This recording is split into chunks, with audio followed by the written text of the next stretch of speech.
जिन इदारों का जो काम है वो अपना अपना काम करें और अवाम और जमहूरियत को चलने दें, तो पाकिस्तान सीधे रास्ते पे आ सकता है। लेकिन अगर इन्होंने अपनी जिद नहीं छोड़ी तो पाकिस्तान के हालात जितने खराब हैं उससे बदतर होते जाएंगे। मेरा ख्याल है कि 1 साल बहुत लंबा अरसा होता है समझने के लिए। अगर अभी भी ये नहीं समझेंगे, मैं उन खास लोगों की बात कर रही हूँ, तो उनसे बड़े बेवकूफ और कोई नहीं हो सकता। बिस्मिल्लाहिर्रहमानिर्रहीम, अस्सलाम वालेकुम। मेरा नाम आयशा चौधरी है और मैं सियासी लोग चैनल की तरफ से आपकी खिदमत में हाजिर हूँ।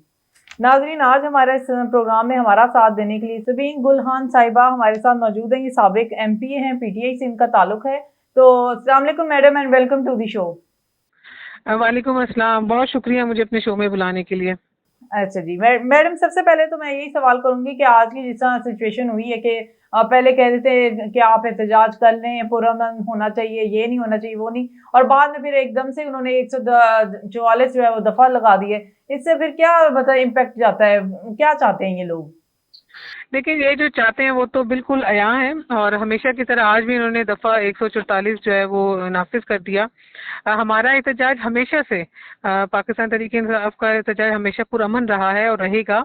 और ये समझते हैं कि इस तरह के ओछे हथकंडे अख्तियार करने से जो है ये हमें रोक लेंगे। अभी भी हम पुरअमन एहतजाज करके आ रहे हैं, और पुरअमन एहतजाज जो है वो किसी भी मुल्क की जमहूरियत का एक हुस्न होता है। और हमने भी जो है अपने कभी भी टेन्योर में किसी भी पार्टी के ऊपर बिल्कुल नहीं लगाया कि वो पुरअमन एहतजाज ना करें। हमने तो लॉन्ग मार्च का कहा तो उन्होंने किया लॉन्ग मार्च। अ, समझ से बाहर है कि मुल्क का जो है वो सबके सब मिलके जो है बेड़ा गर्क करने के चक्करों में है। जी मैडम। तो मतलब ये इस तरह तो नहीं लगता कि जमहूरियत के नाम पर जो है पोशीदा जो आमरीत हमें नजर आ रही है, ये उसी का जो है एक पेशेमा हो सकता है कि आप कोई एहतजाज नहीं कर सकते, कोई रिहाई की बात नहीं कर सकते, जो भी मतलब जिस ऑपोजिशन में हुकूमत है, या हुकूमत का ऑपोजिशन के साथ हमेशा मैच पड़ा रहता है। तो यहाँ पर आप क्या कहना चाहेंगी? ये तो अया है कि कौन इसके पीछे डोरियां हिला रहा है, और 2 साल से जितनी जबरियत जो है वो फजा कायम है। और पाकिस्तान तहरीक खास तौर पे पाकिस्तान तहरीक इंसाफ एक खास पार्टी को जो है वो टारगेट किया जा रहा है, जो कि मुल्क की सबसे बड़ी जमहूरी पार्टी है। अ, इसके पीछे सबको मतलब अभी ढके छुपे नहीं रह गए कि कौन इसके पीछे है, कौन क्या कर रहा है। पूरे पाकिस्तान के अवाम जो है वो जानते हैं कि कौन इनके पीछे है, और कौन इस तरह से जो है जुल्म जबर इख्तियार किए हुए हैं। ठीक है मैडम। तो मैडम, जिस तरह अभी पिछले पिछले जो दिनों में मतलब ईद से पहले के ये है कि पीटीआई के रहनुमा को मतलब के खान साहब को कह रहे थे कि ये लोग छोड़ देंगे और रिहाई मिल जाएगी, लेकिन साथ ही राना सनाउल्लाह साहब का बयान आ रहा था कि वो जो है माफी की तरफ जाएंगे, वो जो है इस तरह जाएंगे, डील होगी। तो आप इस हवाले से क्या कहना चाहेंगी? देखिए, ये पहले कहते थे कि खान साहब जो है वो एक दिन जेल में नहीं रह सकते, वो माफी मांग लेंगे। आज देख लें कितने माह से वो है जेल के अंदर, वो तकरीबन एक निडर साल हो लीडर है। गया है। 1 साल हो गया कि वो जेल के अंदर मौजूद है। इनकी जितनी भी चीजें थी वो गलत साबित हो रही हैं और होंगी इंशाल्लाह। खान साहब जो है वो हमारे लिए जो है, हम इस कौम के लिए, इस कौम के लोगों के लिए जो है वो पाबंद हैं, कैद हैं। और इनके सारे के सारे दावे जो है वो झूठे साबित होंगे। इंशाल्लाह। तो मैडम, आप वैसे क्या देखती हैं कि मुस्तकबिल क्या है? क्या ये हुकूमत कितनी देर तक आपके ख्याल से ये चल सकती है, जिस तरह ये बैसाखियों पर आई है?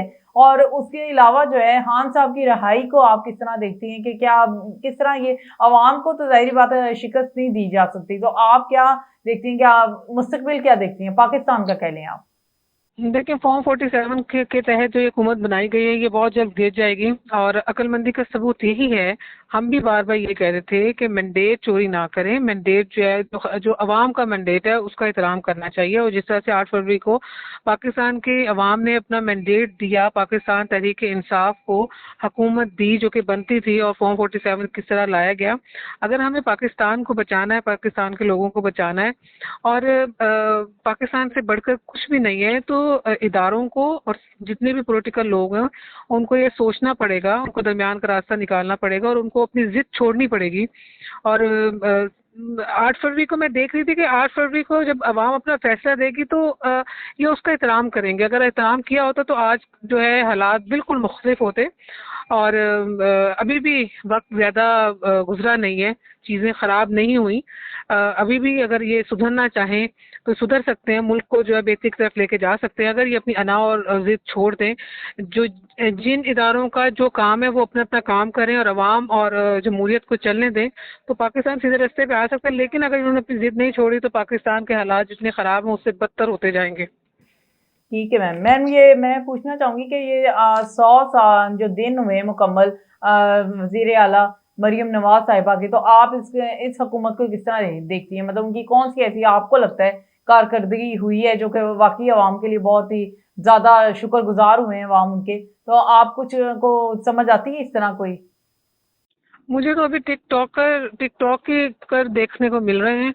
टिकटॉक की नई नई वीडियोस आती हैं वो मैं देख रही होती हैं। अगर आप अवाम की फलाह की बात करें तो मुझे तो कोई एक इकदाम भी नजर नहीं आया कोई पंजाब के लोगों के लिए उन्होंने किया हो। आटे के पीछे लोग रुल गए, मार दिया लोगों को इन्होंने। मतलब उनकी पॉलिसी, इनको सिर्फ अपनी शोशा चाहिए। इन्होंने अपनी सिर्फ वीडियोस बना के अपलोड करनी होती है, लोगों के लिए कोई काम नहीं करना इन्होंने। आप ये भी बताएं कि जिस तरह अभी ये 9 मई से लेके 1 साल गुजर गया है, तो अभी तक जो है वो उन्होंने मुजरिम समझ के उनको जो कैद किया हुआ है, आम आवाम रुल गई है, तो उनको भी आजाद नहीं कर पा रहे। वो जमानतें लेने के चक्करों में धक्के धक्कम बेल होती जा रही है, लेकिन उनको जमानतें भी नहीं दी जा रही। उनको बार बार आके जिच किया जाता है। जो कोई अगर छूट गया है तो उसे दोबारा से जो है वो जेल की सलाखों में लेके जाते हैं। तो इस तरह का जो ये तरीका कार है, ये कहाँ इंसाफ देगा लोगों को? इंसाफ 9 मई के बाद तो इंसाफ हमें कहीं नजर नहीं आता। लेकिन फिर भी जैसे खान साहब पुरुम्मीद होती हैं अपनी अदालतों से, इस तरह हम भी पुरुम्मीद है अपनी अदालतों से कि कहीं ना कहीं इंसाफ हमें वहां से मिलेगा। और वहीं से ही अगर ये समझते हैं कि लोगों को प्रेशराइज करके पकड़ के उनको जेलों में डाल के उनको तशद्दुद करके खान साहब को लोगों के दिलों से निकाला जा सकता है, तो ये बहुत बड़ी भूल है। अभी भी समझ जाएं। मेरा ख्याल है कि 1 साल बहुत लंबा अरसा होता है समझने के लिए। अगर अभी भी ये नहीं समझेंगे, मैं उन खास लोगों की बात कर रही हूँ, तो उनसे बड़े बेवकूफ और कोई नहीं हो सकता। अपना खुदारा उनको जो है पाकिस्तान का और पाकिस्तान के लोगों का सोचना चाहिए और जमहूरियत कायम करनी चाहिए। और लोगों के मैंडेट का जो है वो उनको एहतराम करना चाहिए। जब तक वो लोगों के मैंडेट का एहतराम नहीं करेंगे, पाकिस्तान के हालात बेहतर नहीं हो सकते। मैम मेरा मेरा एक और सवाल है कि जिस तरह पेट्रोल की ये अब कभी 10 रुपए कम कर देते हैं, कभी 8 रुपए कम कर देते हैं, लेकिन साथ ही हम देखते हैं कि बिजली की कीमत उतनी ही 5 रुपए फी यूनिट बढ़ा देते हैं, कभी 3 रुपए बढ़ा देते हैं। इसका मतलब कि एक तरफ से अगर ये रिलीफ दे रहे हैं तो दूसरी तरफ से सडनली जो है ये प्राइसेस जो है इंक्रीज हो रही है। इसका मतलब तो ये कि ये पाकिस्तान को या आवाम को जो बेवकूफ बना रहे हैं। इस हवाले से आप क्या कहना चाहेंगी? या फिर सारे ही तरीकों से एक ही तरफ से जो बैलेंस हो ना कि प्राइस जो है वो इलेक्ट्रिसिटी की भी कम हो गई है, पेट्रोल की भी कम हो गई है, इससे रिलीफ मिलेगा कि एक चीज बढ़ाते जाए और एक चीज कम करते जाए? इससे तो और जो है तवाज़ुन बिगड़ेगा। देखिए, लोगों को ये बेवकूफ बना रहे हैं कि बिजली की कीमत बढ़ा देते हैं और पेट्रोल की दौर पे कर देते हैं। और जो कि पेट्रोल जो है वो हर एक ने नहीं बढ़ाना, अपनी गाड़ियों में मोटर बाइक्स में भरवाना होता। अगर मैं कैलकुलेशन कर रही थी, 1 महीने में जो है रिलीफ जो मिला है पेट्रोल की कीमतों में वो 400 रुपये, जितना पेट्रोल में डलवाती हूँ। और उसी दूसरी तरफ जो है इलेक्ट्रिसिटी का बिल उन्होंने जो बढ़ाया है, यूनिट के बिल जो बढ़ाया है, रेट्स बढ़ाए हैं, उससे कई हजारों जो है वो कीमत बढ़ गई है। तो ये लोगों को जो है इसी तरीके से बेवकूफ बना रहे हैं और बनाते रहेंगे ये। और इस तरह की पॉलिसी लेते रहेंगे लोग। मतलब लोगों को ये लॉलीपॉप देते हैं कि हमने इसकी पेट्रोल की कीमत कम की है 1 रुपया, और दूसरी तरफ जो है वो इलेक्ट्रिसिटी जो है वो 3-4 रुपये बढ़ा देते हैं। ऐसे ही है। तो मैम आप मुस्तकबिल क्या देखती हैं? पीटीआई का क्या देखती हैं? खान साहब का क्या देखती हैं? और साथ में हुकूमत का क्या देखती हैं? ये बहुत ही तवील इसका जवाब है। और और इसका एक जवाब नहीं है, इसके बहुत सारे जवाब बनते हैं मुख्तलिफ सिनेरियो से। अगर मैं इसको समअप करूं, पाकिस्तान का मुस्तकबिल पाकिस्तान तहरीक इंसाफ के लीडर इमरान खान के हाथ में, और वही सही नुमाइंदा है पाकिस्तान के लोगों का। और 8 फरवरी को लोगों ने इस बात का ऐलान कर दिया था कि लीडरशिप इमरान खान है और पाकिस्तान को बहुत अच्छे तरीके से जो बंदा चला सकता है वो इमरान खान चला सकता है। और अगर अभी भी इन्होंने जिद ना छोड़ी, अपनी अपनी अना ना छोड़ी, तो अपनी जिद और अना की वजह से ये पाकिस्तान का मुस्तकबिल तारीख कर देंगे। बहुत शुक्रिया आपके टाइम देने का, और नाजरीन ने हमारी ये जो गुफ्तगू सुनी भी होगी और होपफुली कि वो पसंद भी करेंगे। हमारे चैनल को आप सब्सक्राइब करना मत भूलिएगा, और लास्ट में बस यही कहूँगी कि हमारी वीडियोस को शेयर ज़रूर कीजिएगा। थैंक यू और अल्लाह हाफिज़।